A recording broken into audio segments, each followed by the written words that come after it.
let's look at the real cost of buying a house today. I'm using the word real a bit loosely because in investment mathematics, real factors in for inflation. However, in this video, I'm not going to factor in for inflation. Instead, I'm going to calculate the nominal cost of buying a house. So what does any of this mean? So let's say my house price is £500,000 or dollars. Who cares? It's all the same. Nobody's buying it anyway. Deposit. That's going to be, let's say, £100,000.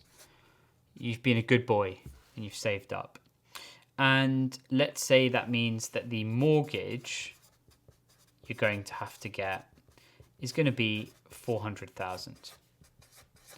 And somehow you've been able to lock in an interest rate of 4.2% and your term time is going to be 25 years. So that's monthly payments at 25 years. So let's now firstly calculate the interest rate per month, because at the moment we've got it in a year.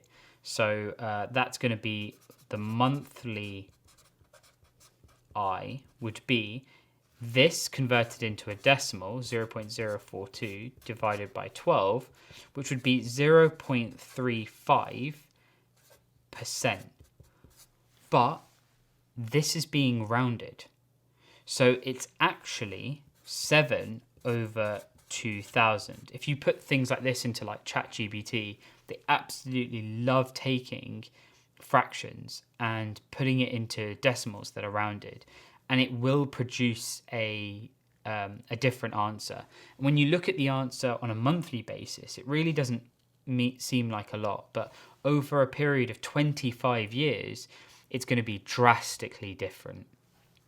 So we now have to calculate what are the number of payments over the term time. So there's 25 years, 12 months in a year, 25 times 12 is going to be 300. So the number of payments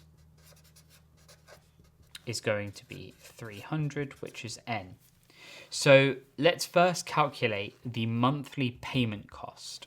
So the monthly payment cost is going to be P times R, 1 plus R to the power of n, divided by 1 plus R to the power of n minus 1.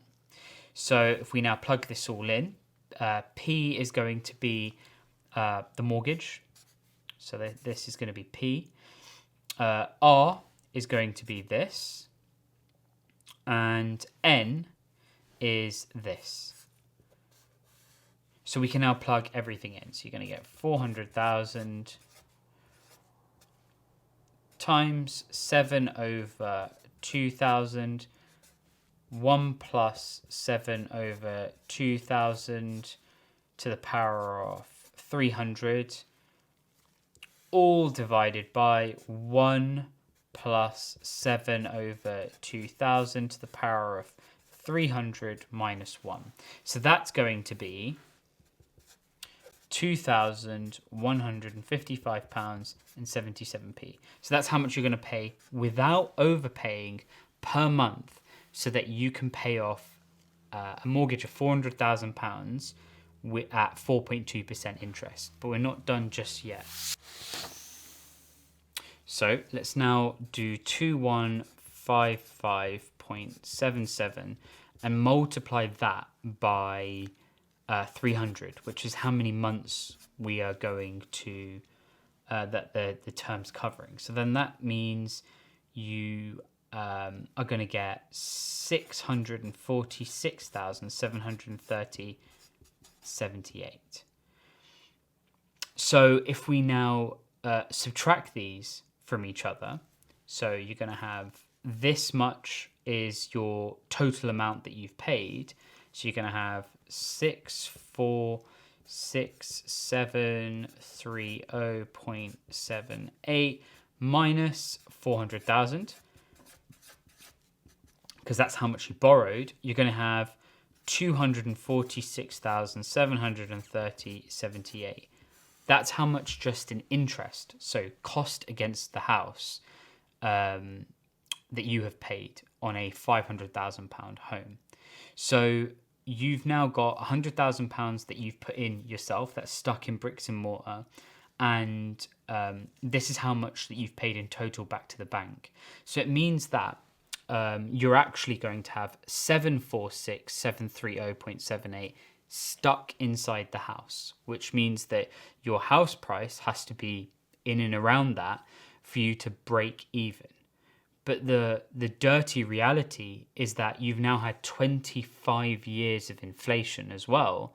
So that's eroded the value of the pound or the dollar.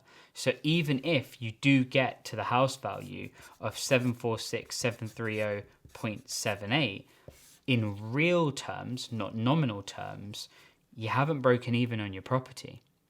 So I don't know whether we're all doomed or whether it's just better to rent, but I'm only here to explain the maths.